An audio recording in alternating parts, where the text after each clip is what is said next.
Well, I mean, they were the law. There was no law and order when we first went into Somalia, and it became quite clear to them early on that peace enforcement is just that. You're there to enforce the peace, which means there's this tricky balance between what you call military operations and constabulary operations, I think is what we're currently calling them, sort of general policing type tasks. In the early days of Somalia, there was only us. We sort of assisted in building an auxiliary security force, police force later on at the back end of our tour, and eventually they were stood up over time and then started to do those community policing type things that you expect. Yeah, look, it's a delicate thing. I mean, you've got to sort of train them to be ready for it. And you've got to explain very carefully the sort of rules of engagement and the things that we were and weren't responsible for. We had a formal responsibility for memory in terms of detaining individuals that had committed offences or likely to commit offences, whether they were lethal force offences or offences more generally, in particular assaults, rapes, that sort of stuff. We had a mandated requirement to do stuff. So you just need to step through that, go through your scenario-based training and whatever to try and prepare them for that. But it's a tricky balance. And of course, most of them, for the company commander,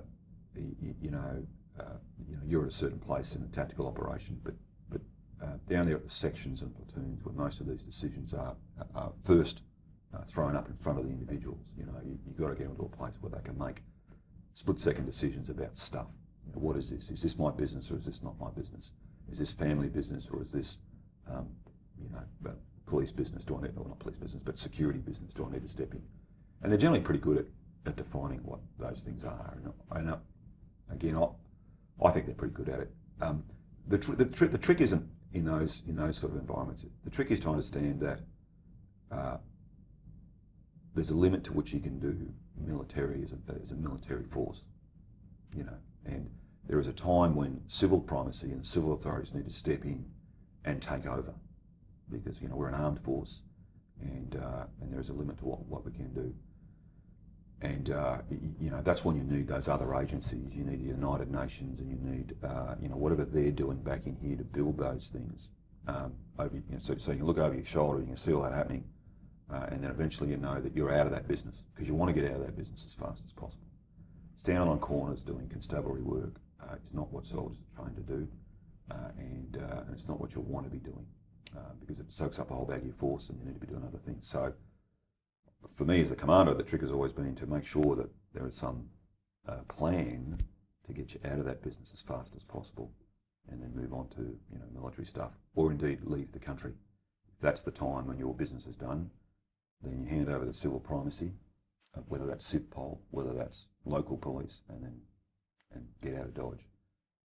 In my experience, the longer military forces stay in that environment, the increased chance of things turning bad. People making mistakes, people getting frustrated, people waiting in areas that really is a whole bag of difficulty. So it's the old story in peace operations. The armed force, it spends all of its time trying to do itself out of a job, making sure that's what and training Indigenous forces and all that is about that. It's about right from day one we're trying to get ourselves out of a job, and that's the sort of irony of some of those peace operations. One of the other difficulties, I guess, too, is trying to identify who is a threat. And in an environment where you don't necessarily have somebody wearing a uniform, how do you go about doing that? And trying to, I guess, maintain the sort of community engagement. Yeah, look, that's a real tricky one.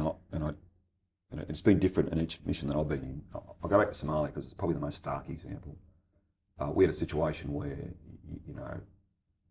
we had some difficulty in town over a number of days, number of weeks, and we had been in relatively regular contact as a company with bandits, with armed groups, call them whatever you want. We knew that the guys that we would be in contact, that my soldiers would be in contact with at 3 o'clock in the morning, were the same guys who were being paid by the NGOs as their armed guards during the day. And we knew this because we just knew this. Our intel had shown us this, we'd found evidence, we just knew that this was the case. They knew that we knew, and the soldiers knew it all. So it was just this bizarre game of and you'd be in discussions and heated discussions with NGOs about this. Their hands were tied to a certain degree in some cases, because we'd had a case where one of the NGOs was shot dead by his locally employed guard, I think it was Red Cross, on one of these disputes about money. So the NGOs, I felt for them to a certain degree because they had hired these armed parties. In many cases, the armed parties were, in my humble view, were the same folk who were running half the scams and nonsense in town anyway. And they were making big bucks off this whole problem, off everyone else's misery. The NGO guards knew that to try and sack them was, in some cases, as dangerous as keeping them on. And so we'd got ourselves in this difficult circumstance. But to get back to your point, soldiers knew this.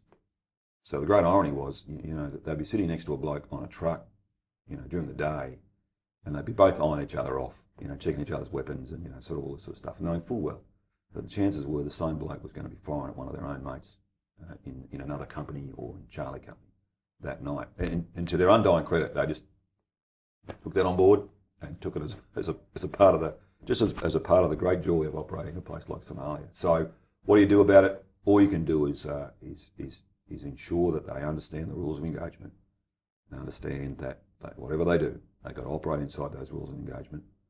We'll try and deal with the issue of who they are and what have you through the sort of the higher levels, but the young soldiers just had to lump it, get on with it in that knowledge. And as I said, to their undying credit, they did that for the most part. They did that, and we had contacts, and we killed and wounded few, and sort of life in Somalia as a peace operation sort of continued to roll along in those sort of grounds. We got better at that, and those guys were eventually dealt with one way or the other, and the NGOs, some of those that could, sort of dealt with that circumstance. But that's a good example of the reality of life. The one thing you can't do is bullshit soldiers. I mean, they need to know what's going on, and they need to understand what the nature of the threat is. When they know that stuff, it's been my experience, so they're pretty resilient in dealing with it, mature and rational way, without any what I'd call preemptive action, summary authority stuff. They just dealt with the circumstances as they proceed. But you've got to give them the intelligence, you've got to give them the knowledge to deal with that, and let them understand that they'll be weighed and measured on their practical application of rules of engagement, and that's what they needed to worry about, and when they do that, they'll be fine.